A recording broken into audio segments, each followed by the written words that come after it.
This is the ascent portion of our mission. The countdown at the Cape just went flawlessly. We were really pleased with the way things went on down there. The engine's starting. You can see the shock waves come out of the throats of the nozzles. The nozzles vibrate. The engines get up and stable in about 6 seconds.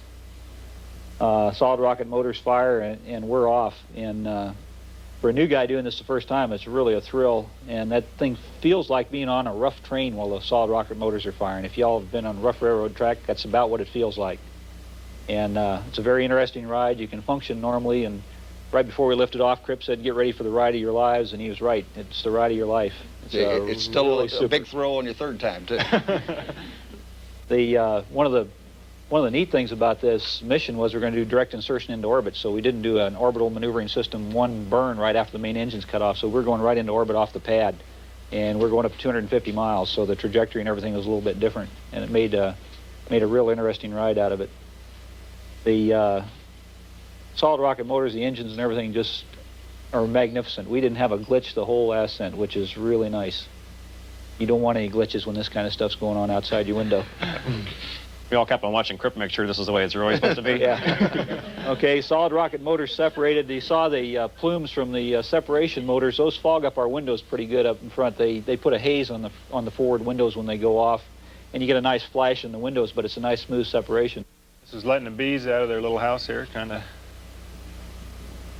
We did this a couple times a day. It was good entertainment, if nothing else, and we were watching their progress on their honeycomb. Yeah, we made sure that there was no way they were going to get out of there. I checked that first thing. Okay, this is more of the housework. I did a lot of the cooking and bottle washing, and if you look out the window there, you can see the snow going by. We're doing a water dump at the same time. Cooking a meal is about like doing it on the ground there. This is a bank shot by Crip. Yeah. Trying to get my eggs in my mouth. We do. You do tend to eat in space like you do on the ground. Almost. Almost. Some of us do. At least I eat in space. I eat like I do on the ground. Right.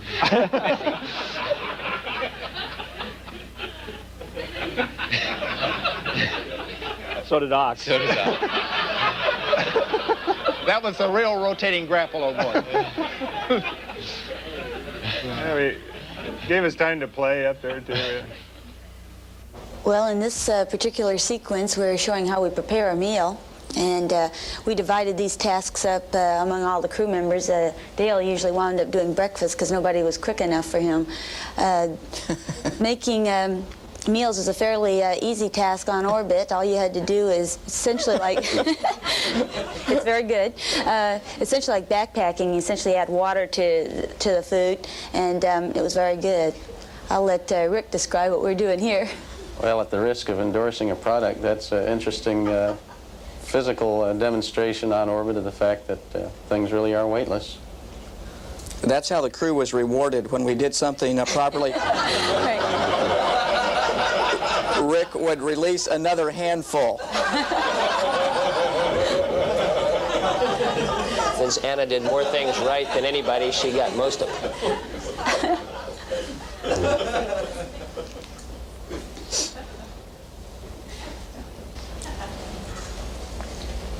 Dave on orbit described Dr. Allen as large in personality but diminutive in stature.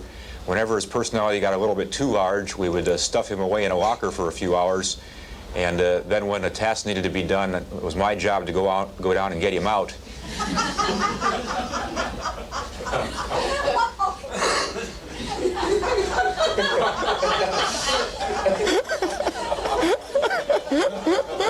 This was a somewhat unpleasant task for me, but Joe seemed to like the freedom at times. And the hard part was putting him back in there again later once we got him.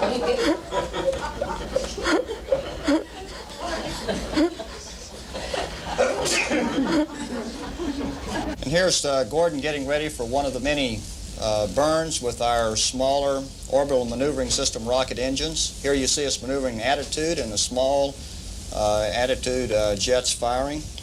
We did an experiment so you could appreciate the acceleration we get out of these rocket engine firings. We put 8 ounces of water on the middeck, and here you see it traveling across, and Dr. Bartow is catching it. We also tried to sleep through some of these burns, and we staged this next scene to show you what it felt like in the bunk. That hurt. No, it was a great train wreck. Believe it or not, some of them slept through those once they got used to it.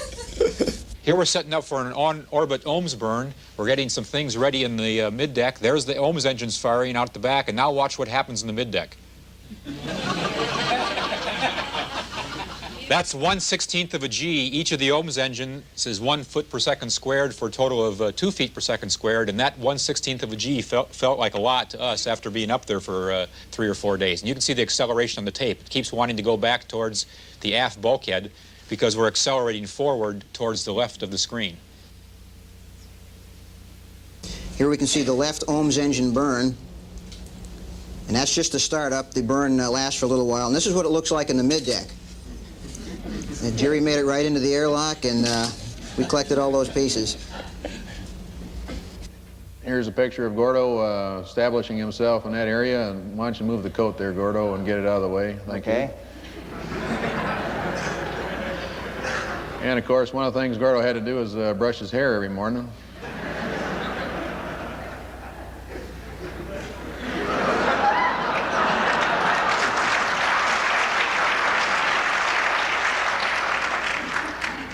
Eating was a real pleasure, of course. It's impossible to knock your milk off the table up there, kiddos. There's no way to get in trouble with Mom. You just leave things float around, and when you want them, you just grab them out of thin air, and you can eat standing on your head or however you please. There's our guru here. This is a story doing his... Demonstrating what happens if you ever drop a cat, it always ends up on its 4 feet, no matter what attitude, and that's... We've had a lot of discussions about how this works, how you can move around. He's like not that. shoveling the air. It's actually, he's... You want me to do it here? The one on the right, of course, is a magnet, and the one on the left is just a pencil, and we had no idea they were going to decide to mate.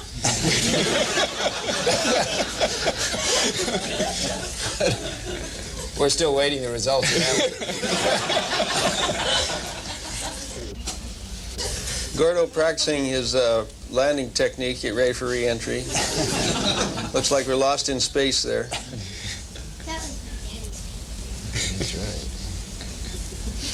Well, we get up in the morning and, you know, brush our teeth and comb our hair and the rest of that stuff here. Some of the crew equipment we had was limited, so we had to share it.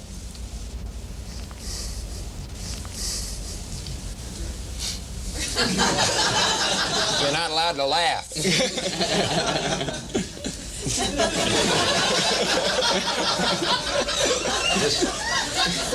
This sequence we call Hair Wars. As you might expect, the commander won. Of course. I'm not dumb enough to get the hairbrush away from the commander.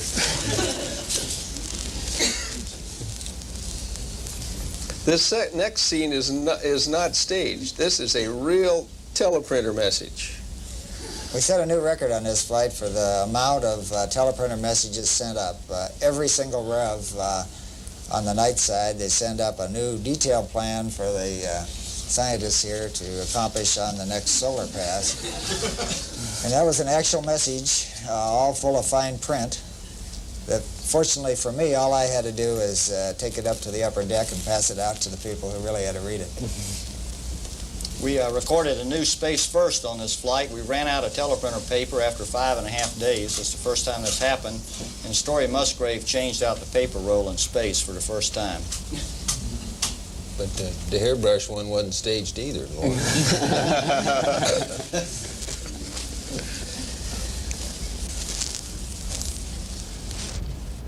We had to devise a number of exercise routines.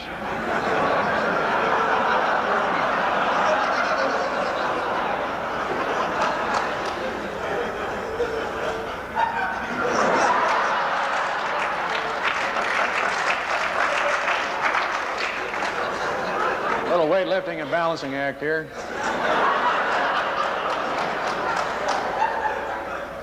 Now, not many of you can do this right here.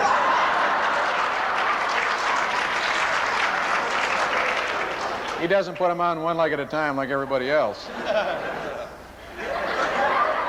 As soon as I get this down, I'm going to get a Dorothy Hamill wig and try out for the ice bucket. And, of course, Marines aren't happy unless they do their push-ups every day. That wasn't too tough, so, you know, look, one arm. And if you want to, you can do foot-ups.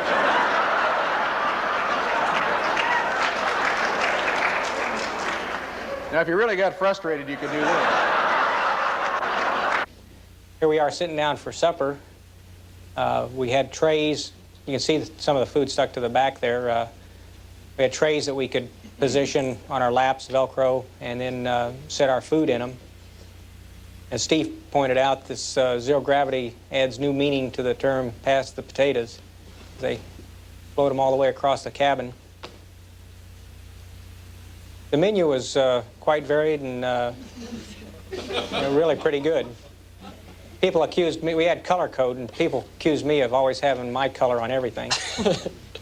Exercise was part of our daily routine on orbit, just like it is back here on Earth. Getting set up on the treadmill takes a little bit longer on orbit, but it feels just as good to quit. And our sleep arrangements looked a lot like summer camp. A little bit of bunks here and there. 2 of us slept anchored to lockers, 2 of us slept strung across the room, and 2 of us slept on the wall. And you can notice that in 0G, when you relax, your arms tend to float up. It was very comfortable. Mm-hmm. We didn't always sleep with the nightlight on. Well, it's constantly fascinating just to watch the way objects behave in zero gravity. Here we have a set of gyro-stabilized binoculars. There was a little bit too much friction in them, so they were actually a bit gyro-unstabilized. But still, with 14-power binoculars, it was just amazing what we could see on the ground. And, of course, I also enjoyed what I could see up in the sky, since I'm an astronomer. We also carried some science demonstration objects, commonly known as TOYS. This was done primarily to make some educational footage, which we can use and distribute to science teachers throughout the country. Here, Bo forgot to spin the gyroscope up, and somehow it just didn't stay stable. So we're going to give him another chance, and here he's going to get it spinning. There we go. Of course, the principle of gyroscopic stability has been around a long time. We use it for navigation. Our satellites use it when they come out of the cargo bay. But of course, without gravity and just being able to float it free here, you can study the behavior of the gyroscope and watch the way it moves around in a way that we never get a chance to do in laboratories on the Earth. I'm sure all of you have held a gyroscope on a string or on your fingers, and after a while, as it spins down, the force of gravity starts to torque it, and it starts to precess around. Of course, that never happens in zero gravity. You can keep playing with it almost up to the moment where it is not spinning at all, and it still stays stable. In fact, it was just a constant source of fascination, all the different things you could do with these very ordinary devices. This is a little magnetic wheelo that I'm using.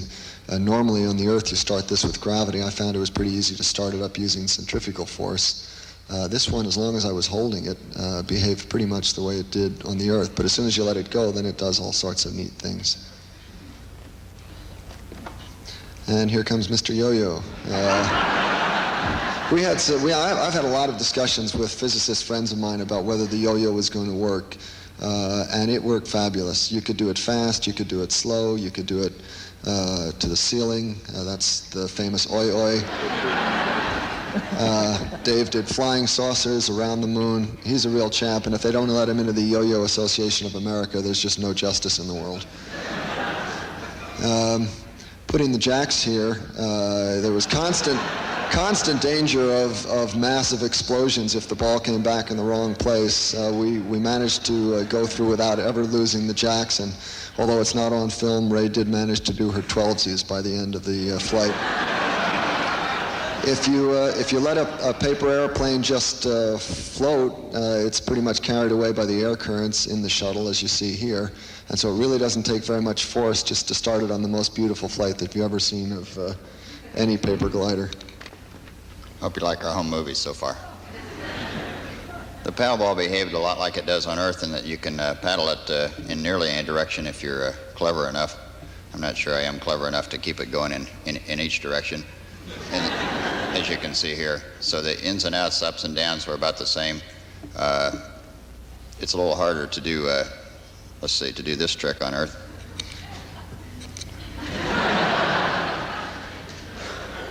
The straightforward sort of paddleball operation is much slower, and it's much easier. This one is a little tougher. Jeff has here some magnetic marbles. I'm not sure how you shoot marbles in space because it's a little hard to keep them in that ring. But your shooter seems to work fine. It joins right up with them all. And it forms into a toroid, as you might expect, with the magnetic lines and the magnetism that's inherent in the marbles. If you watch carefully now, on not this one, but the one after this, as Jeff sails the marble past after he repositions his ring here with its little tail, and relative to the horizontal lines on the bulkhead behind him, watch what this marble does. See it curve upward as the magnetic lines of force pass by the others. And here's our unofficial mascot. You might say he flipped out over this. Rat stuff really had it. The slinky, without the sag that you have to contend with in 1G, behaved pretty much the same as it does in 1G. You can start to see that, of course, they've set up a sine wave oscillation here, which continues to be reflected back and forth, and now a double one or perhaps a triple, and perhaps within there you can also see the standing waves reflected back and forth. The centrifugal force, of course, keeps this little car going around its track. On Earth, when it gets to the top, it would, of course, fall out. In space, what do you expect it's going to do? Well, with a little help from the doctor, sure enough, it falls out. See, when you've been in space a little while, down is up and up is down. It doesn't make any difference. It really doesn't. Mission this complex requires strict discipline, and fortunately we had a well-disciplined crew. Of course, you take 4 guys off the farm. Some of them are able to respond a little quicker and learn a little faster than others to military movements, and some guys just never learn. That's crazy. I'm not doing any more parades. We did have a drill team, crack drill team here that we practiced every morning. Zero gravity's got to be fun. If you hadn't noticed or picked up on it by now, it just is a great deal of fun. After 300 hours of space flight, you can really learn how to adapt yourself to zero G and do the tasks a lot more rapidly than you ever could on the ground, and most of the things like stowing the cabin were really no problem at all. With some exception. Almost all. Cables develop a mind of their own.